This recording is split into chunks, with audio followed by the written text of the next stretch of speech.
All right. So good afternoon, everyone. This is Alex Swing, Victor Brito, and Ty Dryden, and we'd like to thank the committee and sponsor for running this competition and giving us this opportunity to look at Canada's one of Canada's biggest issues. It's been pretty insightful to see, as soon-to-be job seekers, the changes occurring around us and how the different sectors have reacted. And we'd also like to thank the other students providing different perspectives and broadening our understanding of both data analytics and this topic. So we'll be providing our findings on COVID-19's impact on the housing affordability crisis and who's most at risk. So to take a look at affordability, we decided to compare housing to the income before the pandemic. And despite house prices represented here by the Stat Canada's new housing price index rising by 180% over the last 40 years, median income has only risen by not even 20%. That's almost a 10-fold gap, and it's got people wondering how homebuyers can keep up. The Canadian Mortgage and Housing Corporation defines affordable housing to be something that's less than 30% of the household's income, and in the case of housing, that would be the monthly mortgage payment. And if you take a look at the average 25-year mortgage and compare that to the median income of a Canadian couple that was below 34, the percentage. This percentage hit 30% in 2014, and it jumped all the way up to 38% in 2017, and it's remained around there since. This isn't just limited to younger buyers, though. That same mortgage and down payment, when compared that to the income for a couple between 35 and 44, and that would have put them out of affordability in 2017. So to keep mortgage payments down, many choose to save towards their down payment, and which can be over 30% in cases. And this can take years if they're even able to beat the rising prices. Until then, though, many people move towards renting. And with higher demand, though, comes higher prices. Not unlike the housing market, rental units have gone up significantly in relation to the income, outpacing the income by about 7-fold over the last 30 years. And while still high, though, there is some wiggle room. And a one-bedroom, $750 apartment only occupies about 22% of young Canadians' monthly income. However, as these people get pushed out from home ownership and into the rental market, they in turn kick out lower-income people out of this affordability zone. So the lower-income bracket for Canada in 2019 sets a poverty line, and it's set between $14,000 and $21,000 for single people, depending on the size of the town they live in.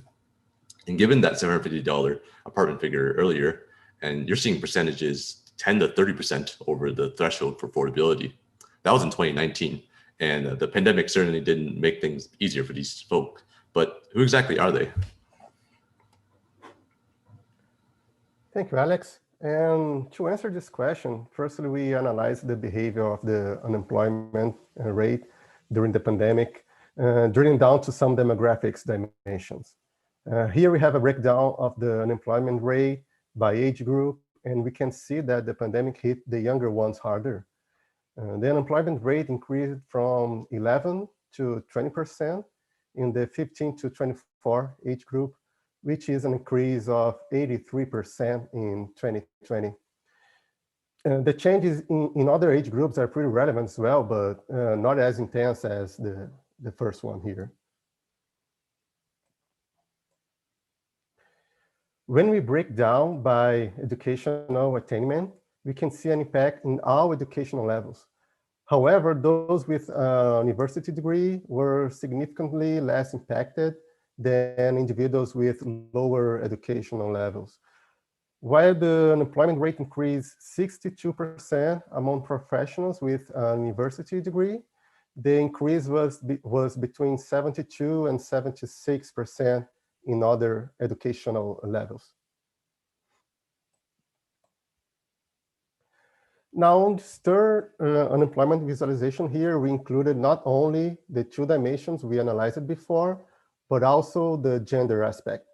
This chart shows that in the job market, women were more impacted by the pandemic than men for almost every single combination of age and educational level. The most significant differences are among young individuals with a high school graduate, we can see here on the top of the chart, where the unemployment rate increased 65% among men and 121% among women during the pandemic. The only exception here is within the 15 to 24 age group with a post-secondary diploma on the line right below, where the increase of the unemployment rate was slightly higher for men than for women. But on average, the unemployment rate increased 79% among women and 58% among men during the pandemic. Besides that, the pandemic exacerbated the differences between age groups and educational attainment as well. On this slide, we can see the ups and downs of employment in different types of occupation during the pandemic. So we took January 2020 as a baseline here, and we can see that the occupations related to sales and service had the highest number of job losses during the pandemic. And certainly, we can say that those occupations were the most impacted by the restrictions imposed by COVID-19, right? And on the other hand, we can see an increase in employment of natural and applied sciences occupations. Here, the light orange colored bars here, starting in July 2020. And also recovery in business and finance and administration occupations beginning in December 2020. Still though, by the end of the last month, there were about 750,000 citizens out of jobs. With most of these in sectors that cannot return to normal yet, you have a group doomed on their own. As the pandemic started, the governments were forced to shut down the economy in order to protect individuals' health. Although, as they shut down the economy, they realized there's a need for income supports as people lost their jobs or lost significant income due to the shutdowns in the economy. In March 2020, the federal government released the Canadian Economic Recovery Benefit. This was a $2,000 a month benefit that was put in place to help individuals weather the storm through the pandemic. But as the pandemic lasted longer than expected, the federal government replaced the CERB with the CRB, which was the Canadian Recovery Benefit. This was just like the Canadian Economic Recovery Benefit, but it just was in a new name. As businesses were struggling as well, the government decided to release the Canadian Wage Subsidy Program. This was put in place to help businesses pay employees and keep employees retained at their companies. In terms of the provincial level, they decided to, provinces of Alberta, Ontario, and British Columbia decided to enact eviction moratoriums, so freezing evictions, and also freezing rents to help tenants during this difficult time. Although in Ontario, they've resumed hearings for evictions, in Alberta, they have completely lifted the eviction moratorium. Now, to see the impact of CERB on both renters and the mortgage payers, we decided to take a look at the monthly payments versus the CERB payments. First, though, we want to take a look at the arrears rates in terms of unemployment versus the mortgage arrears, and comparing the Great Recession in 2008 to the pandemic recession in 2020. As we see in the chart here, during the Great Recession, the unemployment rate surged, but the arrears rate surged as well. Although during the pandemic recession in 2020, the unemployment rate surged to 14% in Canada, but the arrears rate was a lot more muted. Now, we want to know why this may be, and we decided to look at the CERB payments to see why the arrears rate might have increased less during the COVID pandemic recession. As we see in this chart, this typical monthly mortgage payment across all provinces, across all cities, not all cities in Canada, but across major cities in Canada, with the reference line of $2,000 being the monthly CERB payment. As we see here, the CERB to monthly mortgage payment shows that if it levels above 1, the CERB payment does not meet the mortgage payment in that city. But if the CERB payment is under 1, the CERB payments do meet the monthly mortgage, the typical mortgage in that city. As we see across most of Canada, CERB payments were able to help homeowners meet their mortgage payments if they lost their job, with the exception of Toronto and Vancouver. Although with cheap mortgage rates, the mortgage payments were only about like $2,070 a month. This made the CERB to monthly mortgage payment ratio of 1.07. This means that after CERB, if people lost their job, they're only paying about, in the most expensive market of Vancouver, $140 a month out of pocket after their CERB payments. For renters, though, this situation is a lot worse. As we see here, we decided to take the average monthly two-bedroom rent because it was kind of comparing the typical house size of about 2 to 3 bedrooms for a mortgage payment. As we see here, the trend is very similar, where across most of Canada, the CERB to rent ratio is under 1, with the exception of the larger cities of Toronto, Vancouver, and Victoria. Although it is concerning that the average rent in the most expensive city in Toronto is $2,400 a month. This means that the CERB to rent ratio is 122% or 1.22. This means that after the $2,000 CERB payment a month, renters are paying $400 out of pocket, which is causing as a lot more than the mortgage payment of $140. This shows the extent that cheap mortgage interest rates have actually really helped mortgage owners compared to the renters as rent prices continue to increase. We're now going to take a look at the age demographics versus CERB payments. As we see here, the CERB payments, so the median income is a lot lower for the younger age groups of 25 to 34. This can be because they can be in lower education, or they have maybe they haven't gained as much experience at their jobs, so they have lower wages. Compared to the higher age bracket groups, say of 65 plus, or the prime earning years of 45 to 55, the income's about $15,000 difference in these age groups, with 25 to 34 being 41,000. In the prime earning years, the median income is 55,000.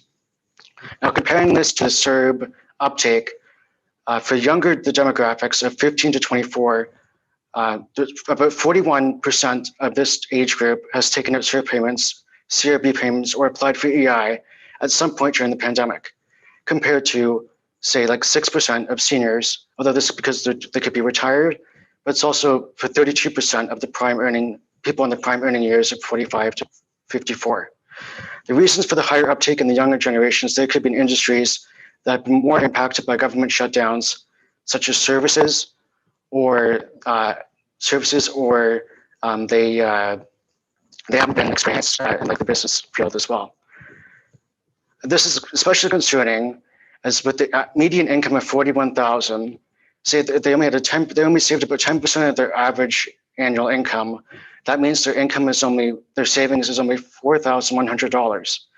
Now, if they're renting, and then the most expensive market of Toronto, if they're paying $400 out of pocket after CERB for rent, and they only have savings of $4,100, that means there's only 10 months of payments for rent that they have to say they have savings for the 10 months of savings to cover the rental payments.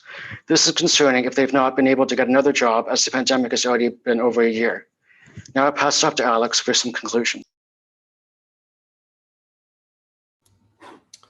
So what did we see here? The groups that were already affected before the pandemic, like the younger, the lower income, and lower education groups, they are the ones who took the brunt of the layoffs, and the pandemic exacerbated the existing situation.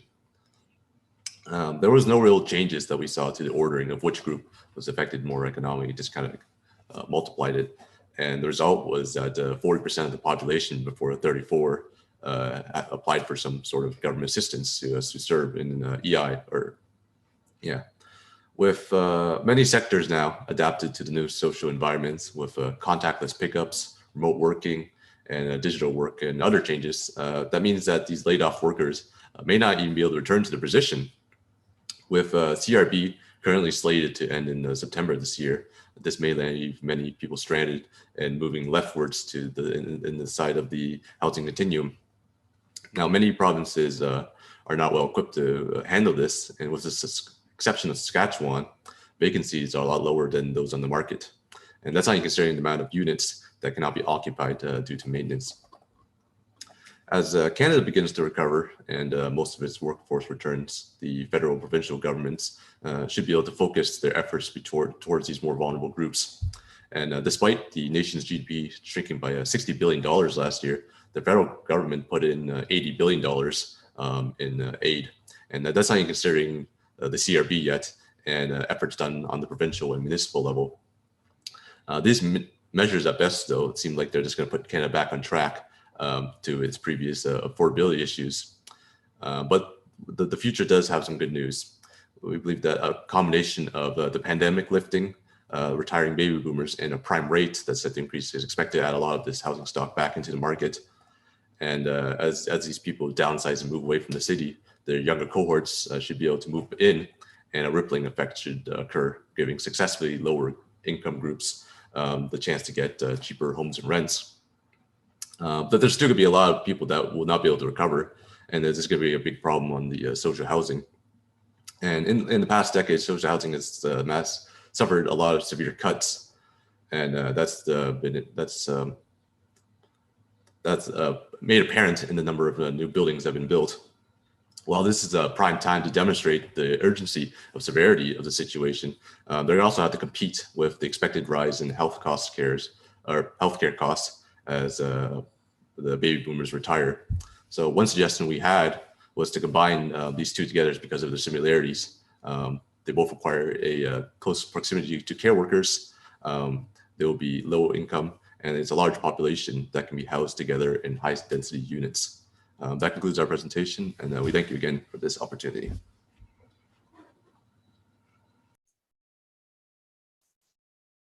Great, thanks so much, gentlemen. I'll now open up the floor to the judges for questions.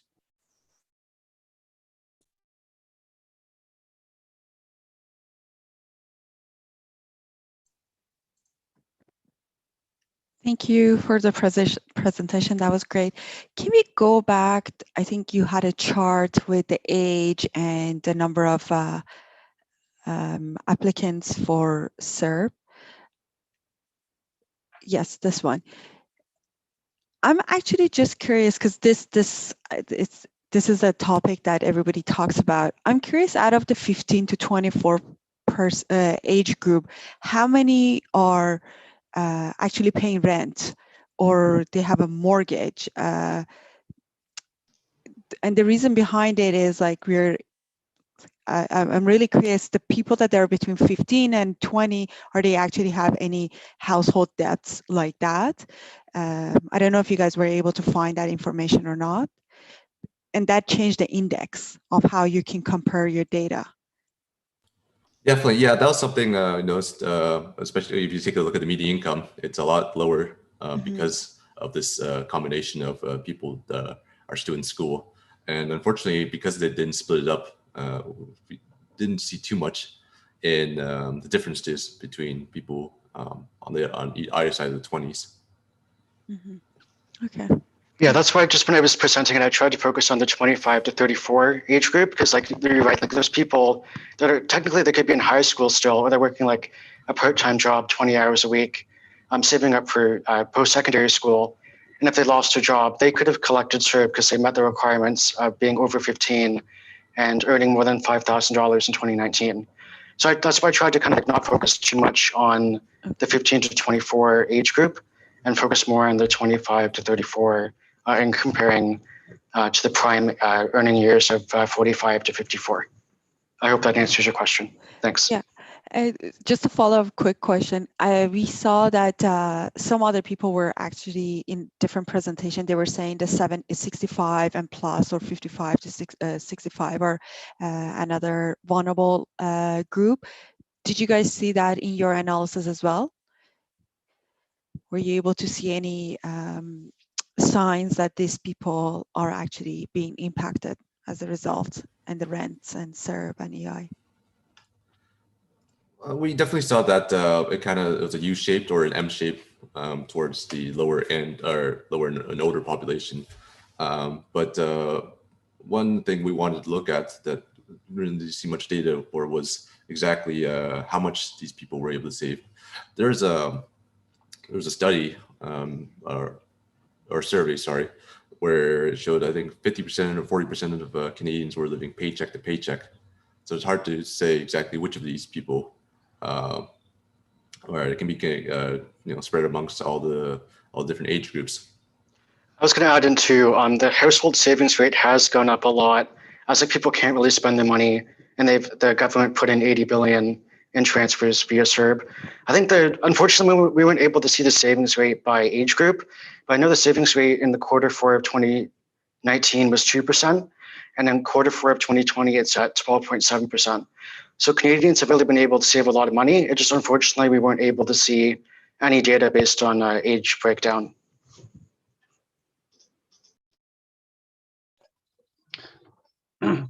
Thanks, guys, for the presentation. That was great. Can you put up the slide where you had the ratio of CERB to mortgage, and I guess they were two different slides: CERB to mortgage, CERB to rent. Right, CERB to mortgage by city.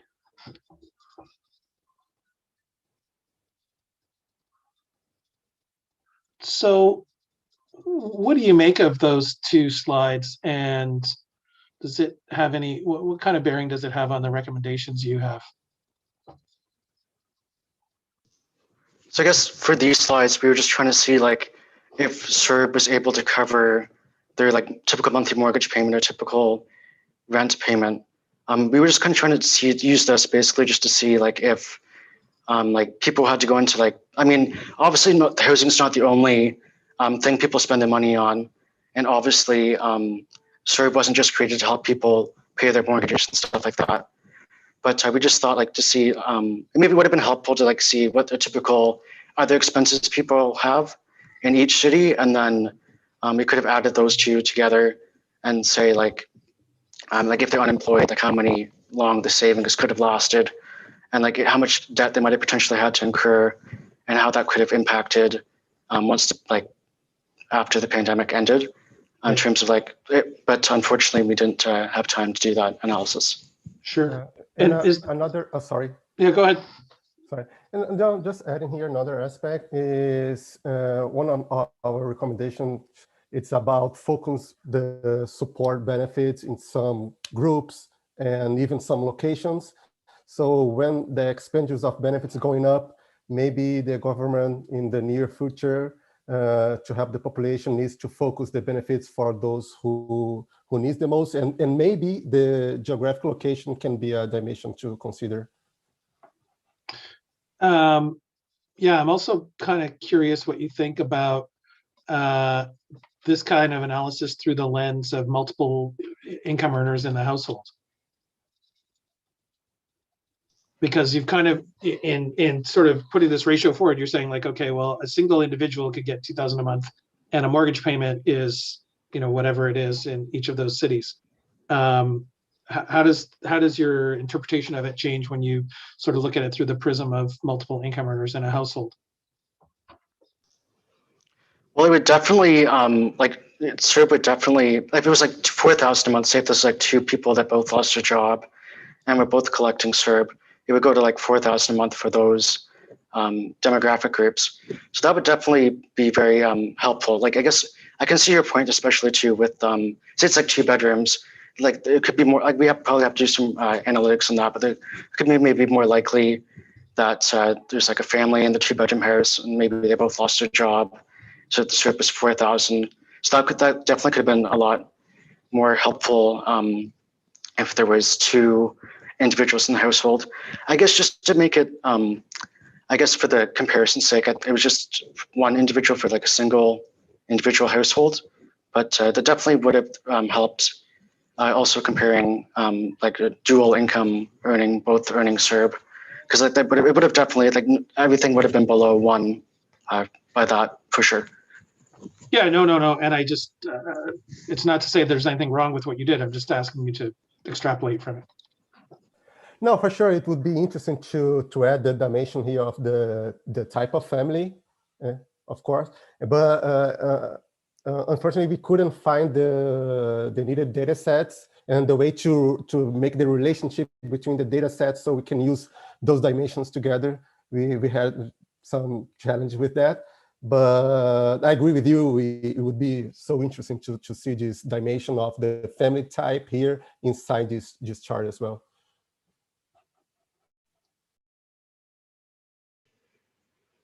Just had a quick question. So this was fantastic. I really liked the way you guys analyzed everything. At the start, you did look at women and like education level and how they were impacted. Was there any numbers then? Maybe I might have missed it about how like the proportion of women who applied for CERB versus men. Like, did more women receive or apply for CERB? Was that any part of your analysis? I think we didn't put it into a chart form, but I think I saw it. It was about like half and half. Like it was kind of like not proportional to the population, but it's like about half female, half male, roughly, on the data table on the CERB website. That's really interesting. Thank you.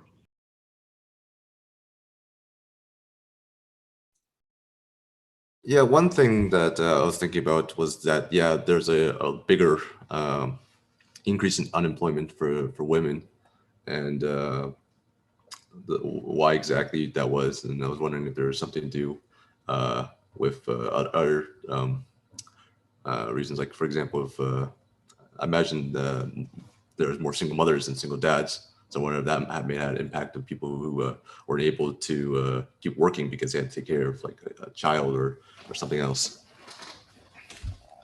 But that was just a thought I had.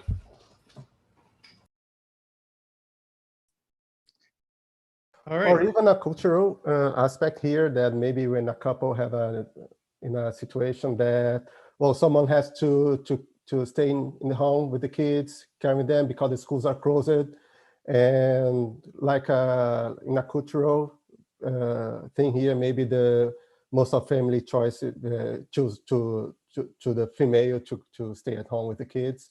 I don't know, maybe this aspect can explain partially at least these numbers here.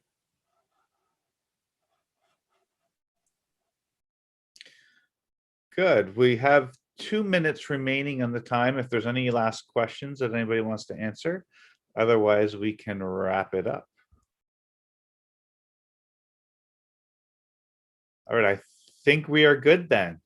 Thank you very much for your presentation, and you did a great job. We will wrap up this session, and for those of you following live, we had some technical issues earlier with presentation number 4, team 23 from Durham College. We are going to go back to their session now, and we're going to allow them to present, and hopefully we've resolved these technical issues. Thank you very much for watching.